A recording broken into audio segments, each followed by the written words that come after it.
Join the Central Coast Social Network. Jeff and Jeremy in the morning. KZOZ. Jeff and Jeremy in the morning on 93.3 KZOZ. How you doing? There's Jeff over there. I'm Jeremy. Hello. And we're talking about peaking.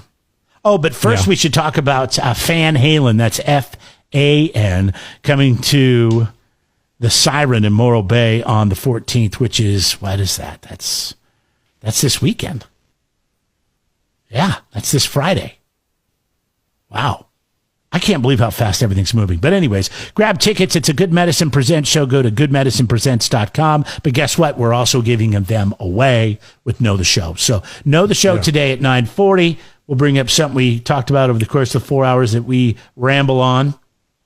And if you caught that conversation, you call in and you win. You have this week to peak and win tickets to Van Halen. That's a poll question that we're asking. When did you peak? We have everything from the teens to the 60s. I don't think anybody says I peaked in my 70s. I don't think I would say 30s. I was a little fatter than I wanted to be in the 30s. I was eating too much. I was drinking too much. Drink a lot. I used to drink all the time. Hell, I was drinking so much wine. I mean, it's easy to fall into that here, right? I mean, it's so accessible. Everybody's giving you wine all the time. I'm like, all right, let's drink it. Friday nights at the wine does flow like water here. It truly does. And I've never thought that I would live in a place like this. And then there's so much great craft beer here too. I mean, it's just like and now that everybody's making spirits, and I feel like people are always giving it to somebody. People are bringing it to your house. You're meeting them for dinner. They're bringing bottles. It just never ends, which is great. And it I actually makes me purchased laugh. a wine rack. You did? I would never have a wine rack if I lived anywhere else. I don't think. But I bought a wine rack just to store all this wine. And I have no idea. I give wine away. I mean, it's kind of like my garage sale over the weekend. It's like, people are like, hey. Can you sell wine at a garage sale? No, you can't sell garage sale wine. But garage sale wine. Sounds like prison juice. I did not, to be clear, I did not give wine away. But like whenever I go over to somebody's house for something. Yeah, you bring a bottle. You bring a bottle. I'm like, all right, go pick out a bottle and say, do you have one of those? I said to my wife, do you have one of those bags that people bring the wine? She's like, yep, they're in the garage right next to the Halloween stuff. And I'm like, all right, cool. And I grab a bag and great. Go. Do me a favor. If you come to my house, don't bring me any of your wine because I know what kind of wine you're getting. Like, oh, great. It's some of Jeff's wine. It's a hand-me-down wine. Well, I gotta pay for the wine for it to be good. Like the wine's good, so I'm told. Like it's not like I'll look up a bottle of wine. Like when somebody gives me a bottle of wine, I'll look up like what the value of the bottle of wine is. That's the thing. Is most people don't give out really good wine. They give out, and I'm like, no. Sometimes I get like an $80 bottle of wine. You go into your little cellar, your pantry, wherever you keep it, and you're like, oh yeah, I'm never going to drink that. Let's take that over to Kingman's. We'll take that over there. Somebody else will welcome it. I mean, it's just going to get and then you take it, anyways. And then you just give it to somebody else. But if it's too, so we have a bottle of Trader Joe's sparkling wine in the back of our refrigerator. Oh, sparkling wine. And I'm like, well, that's one that you can't take anywhere. Like somebody brought it to our house. Mix some orange juice in that bastard. And that's why, I think that's probably why. Put a Coors Light in it. Oh, no, that's not what you do. You use orange juice and Coors Light. That's called a Pormosa. You know that? It's actually not bad. Yeah. Do they do Pormosas at the poorhouse? They do them everywhere. They've got to do them at the poorhouse. Every walk of life has had. You got to try a Pormosa. We gotta ask Leslie that when we start firing up these games here. Oh, Red Zone Challenge. Yeah, I noticed she's already talking like she's ready to do a three-peat. I didn't think not winning would affect her so much. But I think it really has affected her to the point where she's dialed in. And I really wasn't that dialed in last year. I just lucked out. Oh, you won last year? God, I thought she won. Okay, never mind. You did win. Okay. Yeah. So I gotta start paying more attention to what's going on in the NFL. Yeah, that's coming up very soon. Fantasy football, all that stuff. But anyways, when did you peak? Hit our poll question up today. It's brought to you by our friends at McCarthy's. For you, it was last year when you won the fantasy football championship, right? Maybe not. Maybe it happens again. Jeff and Jeremy in the morning.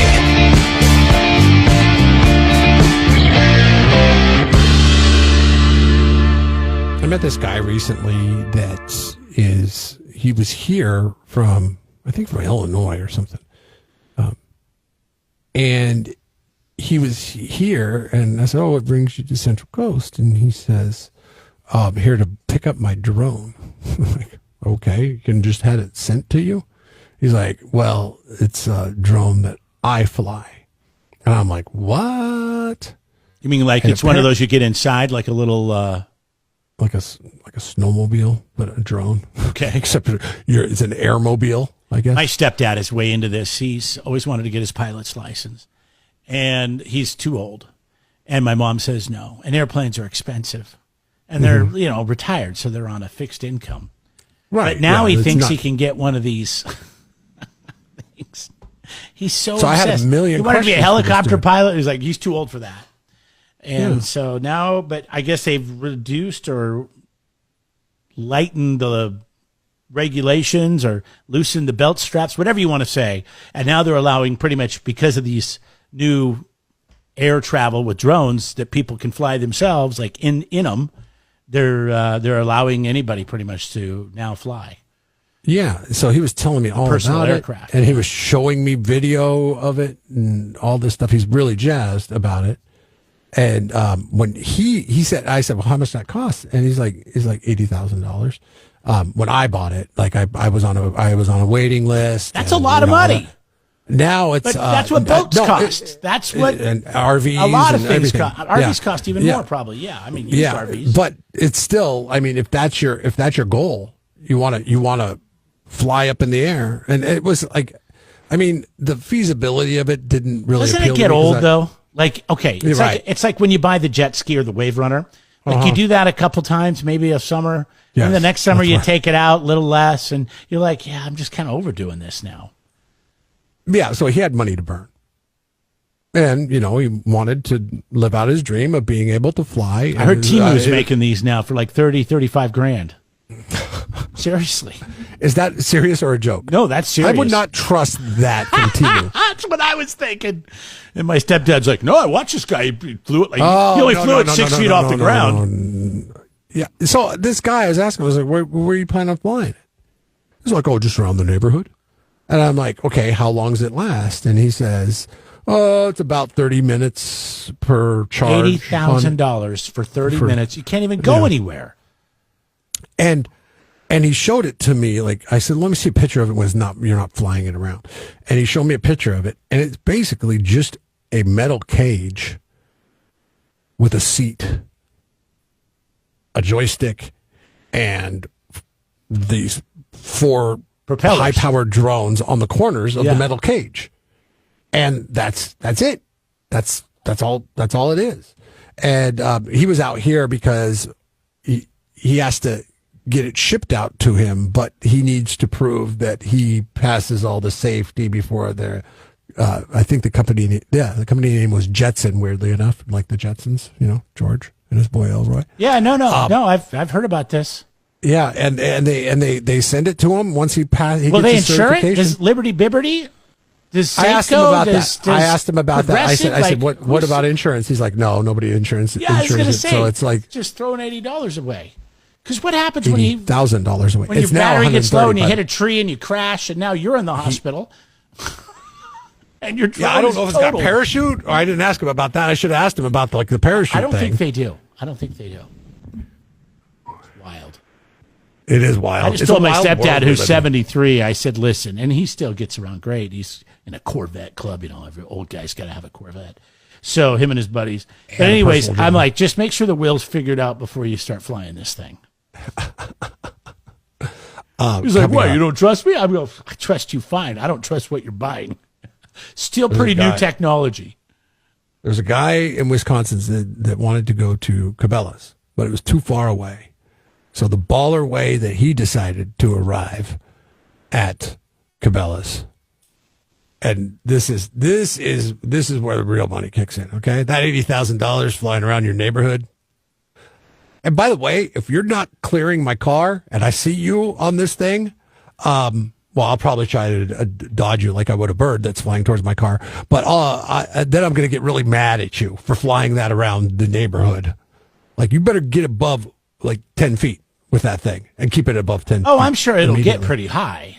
Just how high do you want to go? Yeah, he did say that no, the video he showed me, it was uncomfortably high. I was like, that's you? And he's like, yeah, that's me in my training. I was like, I don't know. Like if you could fly there's nothing- Paso to slow because you work in slow, and then you could fly home. I mean, but 30 minutes, so. that's pushing it.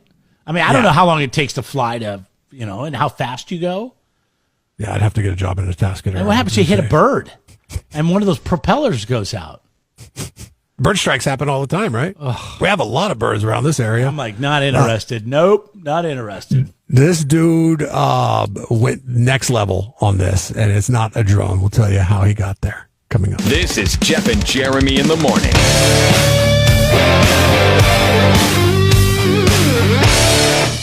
This is what I would do if I had a helicopter. I would take that thing everywhere. Every big box store I would use that has a parking lot that I know is going to be empty. I'd be flying that thing to those places. That's what this man in Wisconsin did. He decided to fly his helicopter to Cabela's, which was 50 miles away. Okay. Because the driving trip was going to take too long. It's about an hour. And every Drive Cabela's I've been to has a very large parking lot. So I'd imagine Massive parking lot. there's places to land. I was looking at the video of this guy, and he he parked it out in the back part of the parking lot, like away from everything. And police were called. Oh my God! Why are you calling the police? Why are you calling the police? And the Washington County Sheriff say they responded to reports of a one-of-a-kind parking complaint. Okay. I don't know anything about, the rules on, flying a helicopter. Do you have to land it at an airport? I mean, people land them at their house.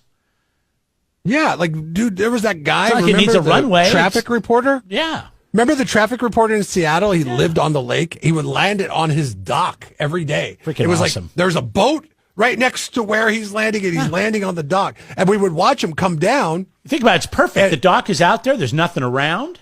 Right. Like a little peninsula. It's just perfect.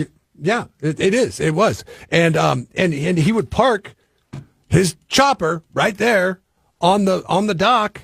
And every once in a while, like he would, like one of the rails, that you land on in a helicopter, it would like miss, and we would be like, ooh, and then he'd have to take it back up and then repark it. It was a narrow dock.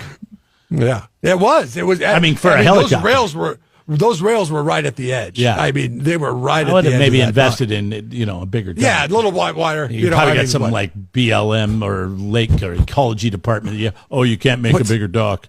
What's 4 more deck boards really? Oh, you can't land your helicopter there, really? But I can start my gas oil engine in the water, but I can't land a helicopter there. There's always some silliness.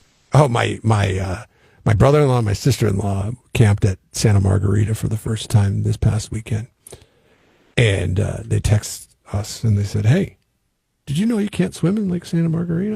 I was like, yeah. Yeah. I was like, yeah, that's San Luis Obispo water supply. You go to Lopez. And they're like, See, in the 5 cities, we don't care. You can swim, you can do whatever you want in that water, because we realize by the time we drink it, it's going to be clean because it goes through a whole processing center first. Yeah, but San Luis Obispo can't be bothered with that. But yeah, engines with the I'll tell you what, operated engines. As a guy that likes to go out and fishing, it was nice. No jet skiers, no ski boards. No, yeah, it's nice. No wakeboards, no all that crap that disturbs the water. Huge ass fishing lake. Beautiful thing. That is. But this guy said, so when the police came up to him, they're like, "Hey, so you fly your helicopter here today?" He's like, "Yeah, I didn't want to drive." They're like, "Okay."